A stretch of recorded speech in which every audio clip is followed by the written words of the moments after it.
of another expedition cruising myth, which is that expeditions are Antarctic. I don't know how that myth came about, but let's talk about the fact that it's, okay, you can go other places. Yes. And an expedition is not just about the Arctic, or sorry, the Antarctic. We're looking all the time for destinations that provide a great experience to people, and we're looking at cultural destinations where we can provide an expedition immersive experience as well. We are going to be cruising on Seabourn, on the first new expedition ship for Seabourn, which I'm so excited to see. I haven't seen her yet.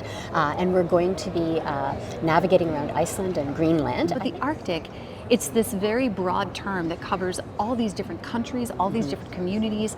There is so much opportunity there, and there are some amazing places in the Arctic, and the trip you're doing will be amazing. Have you been there? I was in Greenland last summer. And so tell me what to expect. What's going to be the highlight of my, well, hopefully, some of it's very hit and miss, right? Oh, the whales didn't show up, but these guys did, right? So I think the two things to think about Greenland specifically, and Iceland is its own special place, but Greenland is an incredible wildlife destination and incredible scenic beauty. You have these fjords that go deep into the island there, and you have an ice cap that defines everything that Greenland is. So you're getting icebergs that come off that ice cap, sometimes larger than the ship. But you also have community, and that's one of the biggest differences with the Antarctic.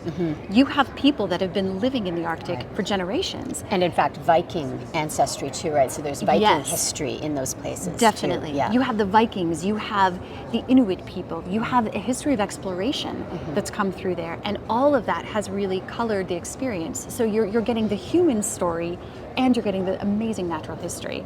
And then you add Iceland to that, and you have a place that has volcanoes and incredible geology and beautiful bird life and really lovely people and charming and modern little towns. architecture, Modern right? architecture. Yes, which is it's such a counterposition of that sort of thing. Very much.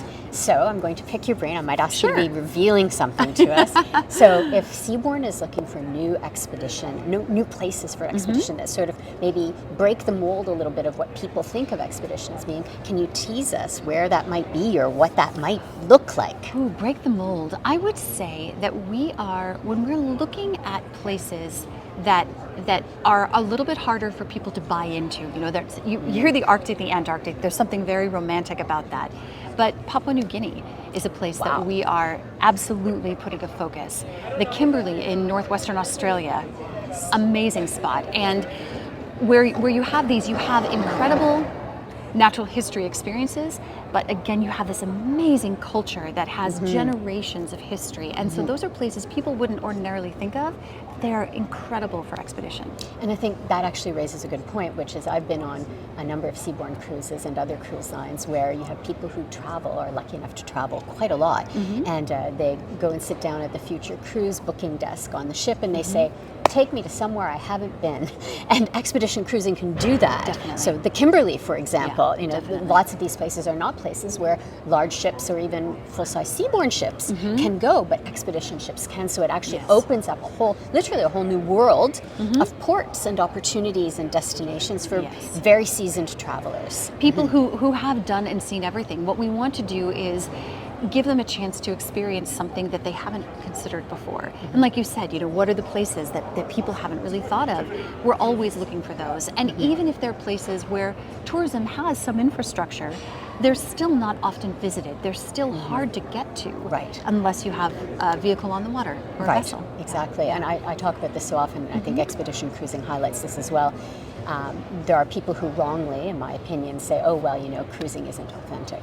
And my response is always, in fact, almost every civilization and most cultures of the world grew up from the water. So, and in fact, done right, cruising is one of the most authentic ways to experience almost any destination that has anything to do with water. I mean, even rivers and things, right?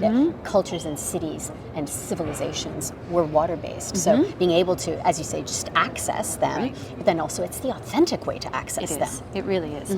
It's something that gives you so much opportunity because you're not limited by road systems. You're not limited by airports, connections. Exactly. You can take people to these places that the British Isles is a good example of that. People will say, well, I've been to Scotland, I've been to Ireland, but we get a lot of people on those voyages that are from the UK because they're places that are hard to get to in one voyage. among the fastest, if not the fastest growing niches of Yes. cruising is luxury and expedition. And Yes. when you bring them both together, like Seabourn is doing, I feel like your finger's really on the pulse. And how do you see that in terms of luxury expedition cruising going in the future? I mean, Seabourn has another ship coming, but so where do you see that going? Is this a really probably the most significant trend in certainly small ship cruising right now? I think it absolutely is. Expedition cruising in general has seen an incredible surge the last couple of years, no question.